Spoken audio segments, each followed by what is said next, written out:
প্রিয় সত্যের সন্ধানের যাত্রীগণ, আসসালামু আলাইকুম রহমতুল্লাহ। আশা করি আপনারা সকলেই আল্লাহর অশেষ রহমতে ভালো আছেন। আমাদের আজকের এই ভিডিওতে আমরা আল্লাহর একজন অলি ও একটি কুকুরের বিস্ময়কর ঘটনা সম্পর্কে বলতে চলেছি, যা শুনে আপনার মন ছুঁয়ে যাবে। এই ভিডিওটি একেবারে শেষ পর্যন্ত দেখবেন। একজন নেককার বান্দা পাহাড়ের গুহায় দিনরাত আল্লাহ তাআলার ইবাদতে মশগুল থাকতেন। তার খাওয়া দাওয়ার ব্যবস্থা একটি গাছের মাধ্যমে করে দিয়েছিলেন আল্লাহ তাআলা। তার ইবাদতে এতটাই খুশি হয়েছিলেন যে তার ইবাদতখানার পাশেই একটি ডালিমের গাছকে জন্মিয়ে দিয়েছিলেন আল্লাহ মহান রব্বুল আলামিন। প্রতিদিন সে ডালিম গাছ থেকে তার খাবার দাবারের ব্যবস্থা করতেন, যে সে প্রতিদিনই সেই গাছে 3টি করে ডালিম পেত, আর সেই নেক বান্দাটি ডালিমগুলো খেয়ে নিতেন। এভাবেই দিন কয়েক কাটতে থাকলো। সেই আবিদ বান্দাটি ভাবলো যে এগুলি আমার রিজিক, আমি এভাবেই খাবার দাবার করব এবং শুধুমাত্র আল্লাহ তাআলার ইবাদতেই মশগুল থাকবো। একবার আল্লাহ তাআলা তার পরীক্ষা নিতে শুরু করলেন, কেননা যারা আল্লাহ তাআলার নেক বান্দা হয়ে থাকেন, আল্লাহ তাআলার ইবাদত করে থাকেন, আল্লাহ তাআলা তাদেরকে পরীক্ষা নিয়ে থাকেন। একবার এমন ঘটনা ঘটলো যে সে ডালিম গাছে আর কোনো ডালিমই ধরলো না। একদিন কেটে গেল, সে ধৈর্য ধারণ করলো। দ্বিতীয় দিনেও আল্লাহ তাআলা ডালিম দিলেন না, সে সেদিনও ধৈর্য ধরলো। তৃতীয় দিনও তার সঙ্গে এমনই ঘটনা ঘটলো, আল্লাহ তাআলা তাকে ডালিমের নিয়ামত থেকে বঞ্চিত রাখলেন, কেননা তার রব তার পরীক্ষা নিচ্ছিলেন যে আমার বান্দা আমার উপর কতটা ভরসা করে, সে আমার কাছে চায় না আবার অন্য কারো কাছে গিয়ে চাইতে শুরু করে। যখন সেই ব্যক্তিটি অনেক ক্ষুধার্ত হয়ে পড়েছিল, সে ভয় পেতে শুরু করলো। সে লোকজনদের কাছে চাওয়ার জন্য বেরিয়ে পড়লো। যখন সে তার ইবাদতের জায়গা থেকে বেরিয়ে আসলো, তখন সে একটি বাড়ি দেখতে পেল। সেই বাড়িটি ছিল একজন মুসলমানের, কিন্তু সে মুসলমান ব্যক্তিটি একজন চোর ছিল।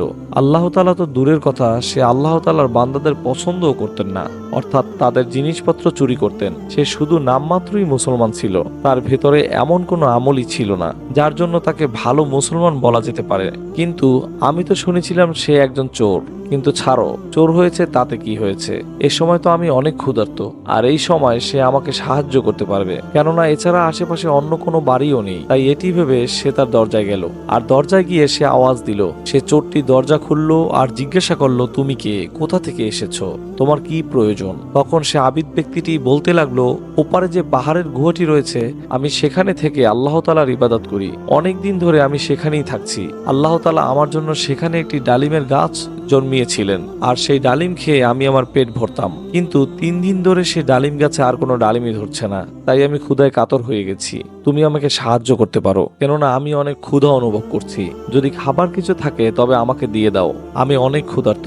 আর তার কথা শুনে চোরের মনের মধ্যে না জানি কি খেয়াল আসলো। সে বলতে শুরু করলো, আমি আমার কুকুরের জন্য 4টি রুটি রেখেছি, যদি তুমি সেগুলি খেতে চাও তাহলে বলো, আমি তোমাকে সেগুলো দিতে পারি। সে নেক ব্যক্তিটি এতটাই ক্ষুধার্ত ছিল যে সে বলল, হ্যাঁ নিয়ে আসো, আমি সেগুলো খেয়ে নিব। তখন সেই চোর তাকে রুটিগুলো দিল এবং সে নেককার বান্দাটি রুটিগুলো নিয়ে ঘর থেকে বাহিরে বেরিয়ে এলো।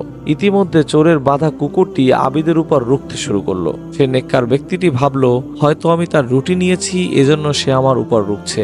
তাই সে একটি রুটি কুকুরকে দিয়ে দিল। একটি রুটি খেয়ে কুকুর আবার ঘেউ ঘেউ করতে শুরু করলো, তো সে দ্বিতীয় রুটিটিও কুকুরকে দিয়ে দিল। দ্বিতীয় রুটিটিও খাওয়ার পরেও কুকুরটি রুখতে লাগলো। এখন সে তার তৃতীয় রুটিটিও কুকুরকে দিয়ে দিল। যখনই কুকুরটি তৃতীয় রুটিটি খেয়ে নিল, তো সে আবারও ঘেউ ঘেউ করতে শুরু করলো। সে নেক ব্যক্তিটি ভাবলো, যদি আমি এই রুটিটিও একে দিয়ে দেই তাহলে আমার কি হবে, আমি কি খাবো? তো সে আবিদ ব্যক্তিটি রেগে গিয়ে সে কুকুরকে বলতে লাগলো, তুমি এতটাই বেশরম এবং লোভী যে আমি তোমারই মালিকের কাছে এই রুটিগুলো ভিক্ষা চেয়ে নিয়েছি, আর তুমি আমাকে রুটিগুলো খেতে দিচ্ছ না, বরং তুমি 3টি রুটি পূর্বে খেয়ে নিয়েছো, আর এখন যে চতুর্থ রুটিটি রয়েছে এটি তো কমপক্ষে আমাকে খেতে দাও। এতটুকু তো বিশ্বস্ত হয়ে যাও নিজের মালিকের সাথে। ব্যাস, এমনটা বলার বাকি ছিল। আল্লাহ তাআলা সে কুকুরটিকে মানুষের মতো কথা বলার ক্ষমতা দান করলেন। কুকুরটি বলতে শুরু করলো, হে মানুষ, তুমি তো এতটাই ইবাদতকারী আল্লাহ তাআলার একজন নেক বান্দা, আল্লাহ তাআলার ইবাদতকারী।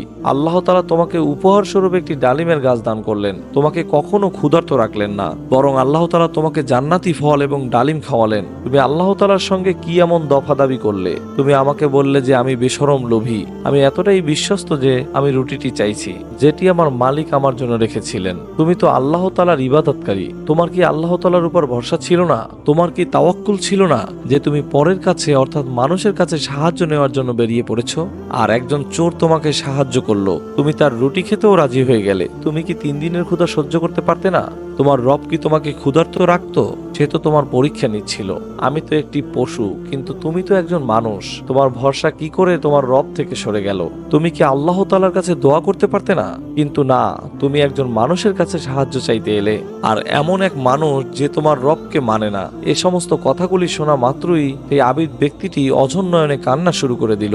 সে আবারও তার পাহাড়ের গুহায় ফিরে আসলো আর আল্লাহ তাআলার দরবারে সেজদায় পড়ে গেল আর কান্না করতে করতে আল্লাহর দরবারে মাপ চাইতে লাগলো। ইয়া আল্লাহ, আপনি আমাকে মাফ করে দিন, আমার ভুলকে মাফ করে দিন। হে আমার আল্লাহ, আমি এটি কখনোই ভাবিনি আপনি আমাকে এই নির্জন জায়গায় কিভাবে খাবার দাবার দিলেন। কোনো মানুষ এখন পর্যন্ত আমাকে সাহায্য করেনি। আমি যা কিছুই পাচ্ছিলাম তা আমাকে আপনিই দিয়েছিলেন। কি করে আমার ঈমান এত ছোট হয়ে গেল? আমার রব আপনি আমার পরীক্ষা নিলেন আর আমি আপনার পরীক্ষায় পাশ করতে পারলাম না। সত্য মনে তওবা করছি, আমি আপনার কাছে ক্ষমা প্রার্থনা চাচ্ছি যে আমার রব আপনি আমাকে মাফ করে দিন। এভাবেই আল্লাহ তাআলার দরবারে কেঁদে কেঁদে তিনি মাফ চাচ্ছিলেন। আল্লাহ তাআলা তার উপর রহমত দান করলেন এবং আবারও সেই গাছে ডালিম ধরা শুরু করলো। জান্নাতের সেই নিয়ামত আল্লাহ তাআলা আবারও তাকে দান করলেন। তো বন্ধুরা, কেমন লাগলো আমাদের এই আজকের ভিডিওটি? অবশ্যই আমাদেরকে কমেন্টের মাধ্যমে জানাবেন। আবারও হাজির হব নতুন কোনো ভিডিও নিয়ে। সে পর্যন্ত সবাই ভালো থাকবেন। আল্লাহ হাফেজ। আসসালামু আলাইকুম ওয়া রাহমাতুল্লাহ।